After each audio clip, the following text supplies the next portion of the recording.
Just first, can you say and spell your first and last name? Okay, so my name's Andy Smith. It's ANDY SMITH. Oh, it's an easier one.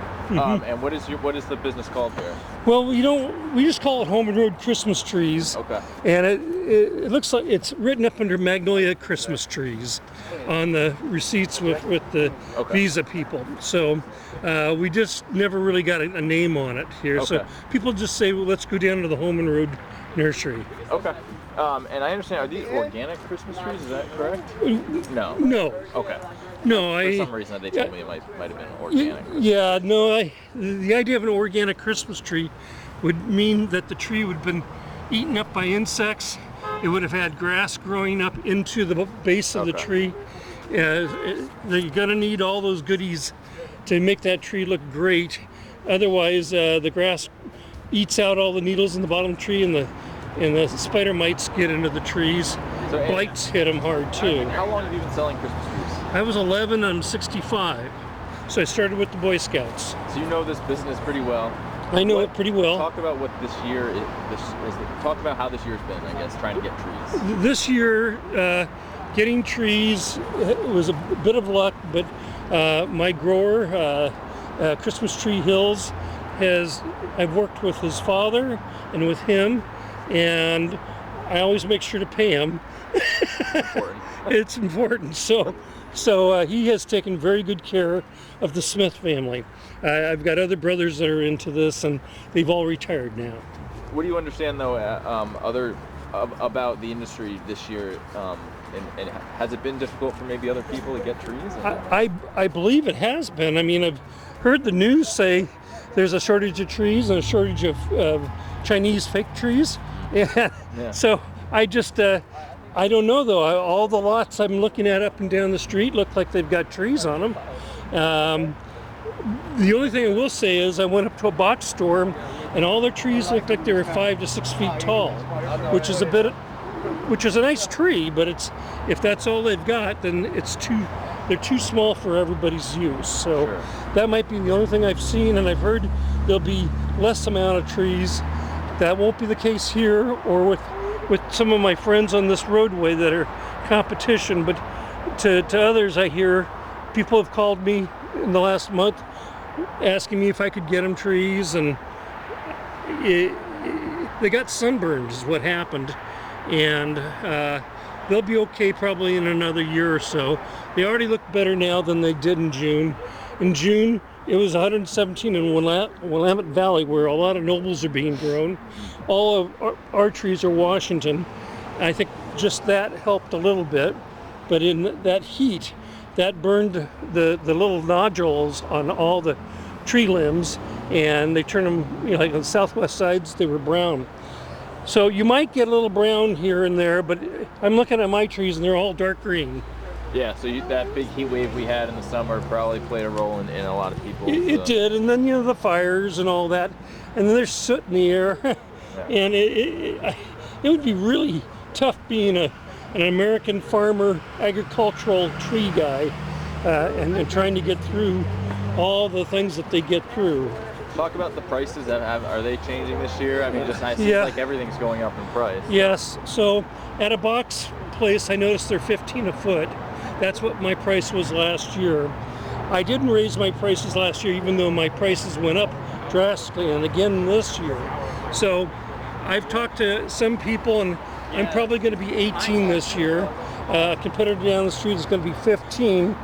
I don't know why, but I know his prices have gone up drastically in the last 2 years. So what do you say, 18? 18 a foot for the noble, Oh. and I was 15, and there'll be some tall. We luckily at this location probably have the most tall trees in Seattle, and those are going to probably run up around 25 or 30 a foot. So get ready for that. Are there any types or sizes that are harder to get than others this year? Well, supposedly the noble, because I heard the grand firs and the Norman firs and the Fraser firs, the heat didn't burn the little bud, but it did burn the little buds on the noble fir. Now, 99% of my lot is noble, and so I'm not going to have the problem, but that's what got destroyed. The nobles really got hurt. So you'll probably find trees really good here until around the 1st or 5th of December, and then I have a feeling it's going to disappear. It's going to get scarce. That means the big box stores are probably, I don't know. I mean, they know what they're going to get, but I just listen to the news. It sounds like you might want to look into getting your tree on Thanksgiving, setting it up for Thanksgiving, having your family over, setting it up is a fun thing, and the trees will last that long. That's what I was going to ask. Is there anything new this year about, how long they'll last, maybe? Well, they've made them better and better. These nobles and these Frasers and these Nordmann firs, the needles on them stick, and all you have to do is give them some water and then and keep the water consistent, which is really the trick. And if you can do that, then you've got yourself a tree for 6 weeks at least. Yeah.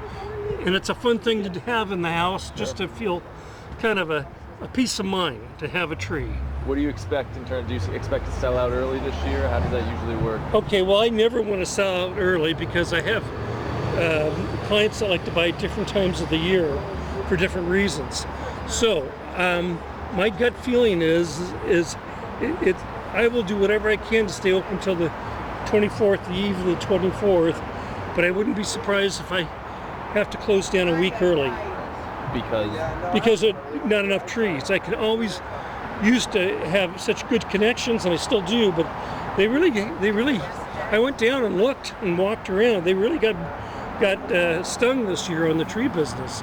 But there's plenty I see right now.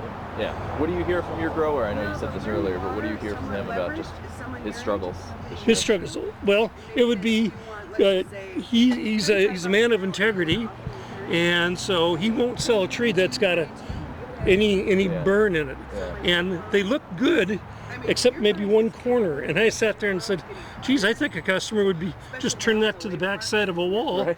But he said no, he'll let them grow out, and he has plenty of trees to sell to his regular customers, and so he's just going to stick it out. But I've watched him over the years when he couldn't raise his rates at all for 15 years, and he's buying more and more expensive herbicides and insecticides to keep the trees healthy, and those prices went up, labor prices went up, but he couldn't get more because there's a glut on the market. Now they're kind of giving up in Olympia, in Oregon. It's too hot there for a noble, and it's not cold enough in the wintertime.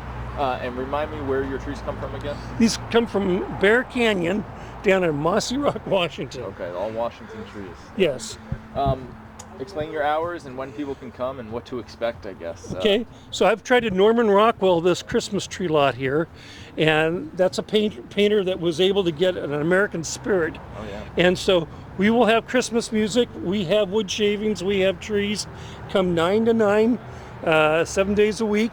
All the guys are really nice, fun people. They enjoy this time of year.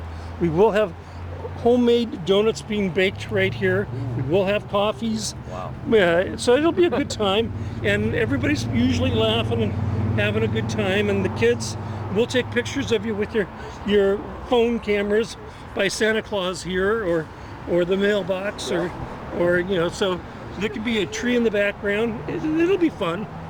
All right, Andy, thank you. Anything else you want to add? I just am glad we made it through another year, and that we're all in this together. Yes, absolutely.